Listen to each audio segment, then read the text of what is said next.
ಮುಖಂಡರುಗಳು ನಮ್ಗೆ ಮಾತು ಕೊಟ್ಟಿದ್ದಾರೆ, ಈ ಹೋರಾಟದಲ್ಲಿ ನಾವು ಸಹಕಾರ ಕೊಡ್ತೀವಿ ಅಂತ.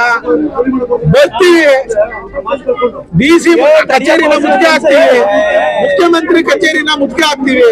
ಇದು ಹೆಂಗೆ ಈ ಲ್ಯಾಂಡ್ ಅಕ್ವಿಷನ್ ಮಾಡ್ತಾರೋ ನಾವು ನೋಡ್ತೀವಿ. ಮುಂದಿನ ಹೋರಾಟ ಯಾವತ್ತಿನಿಂದ ಇದನ್ನು ಪ್ರಾರಂಭಿಸ್ತೀವಿ? ಹೋರಾಟ ಹಬ್ಬ ಕಳೆದ ಮೇಲೆ ನಾವೆಲ್ಲರೂ ಕರಿತಾ ಇದ್ದೀವಿ. ಒಂದ್ 10,000 ಜನ ರೈತರ ತಾಯಂದಿರು, ಹೆಣ್ಮಕ್ಳು ಗಂಡು ಮಕ್ಳು ಎಲ್ಲ ಸೇರಿ ಅವತ್ತು ಇವ್ರಿಗೆ ಚಳಿ ಬಿಡಿಸೋ ಕೆಲಸ ಮಾಡ್ತೀವಿ.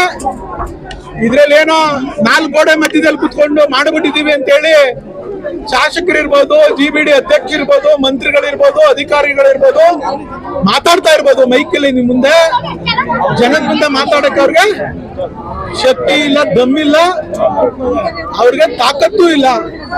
ಜನ ರೊಚ್ಚಿಗೆದ್ರೆ ಯಾವ ಸರ್ಕಾರನ ಬೇಕಾದ್ರೆ ಹೊಡಿತೀವಿ ಅನ್ನುವಂತ ಹಲವಾರು ಉದಾಹರಣೆ ಇದೆ.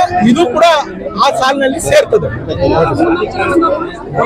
ಹಣ ಮಡಗ್ತೀವಿ ನಮ್ ಜಮೀನ, ರೈತರ ಜಮೀನು ನಮ್ಗೆ ಹಣ ಮಡಗದ್ದೆಲ್ಲ ಹುಡ್ಕೋದವ್ರು ದುಡ್ಡು ಕೊಡೋದು, ಸುಮ್ನೆ ಎಲ್ಲೂ ಕೊಡೋದಿಲ್ಲ. ನಮ್ ಜಮೀನ್ ಹಣ ಮಾಡಬಿಟ್ಟು ಇವ್ರು ರಿಯಲ್ ಎಸ್ಟೇಟ್ ಮಾಡಕ್ಕೆ ಯಾರು? ನಮ್ ರೈತರು ಸೈನ್ ಹಾಕಿದ್ಮೇಲೆ ತಾನೇ ಇವ್ರು ಹುಡ್ಕೋದಲ್ಲಿ ಸಾಲ ತಗೊಳ್ಳೋದು. ರೈತರು ಇದು ಪ್ರಿಲಿಮಿನರಿ ಆಗಿ ವಿರೋಧ ಮಾಡ್ತಾವ್ರಲ್ಲ, ಇದನ್ನ ಕೈ ಬಿಡ್ಬೇಕು.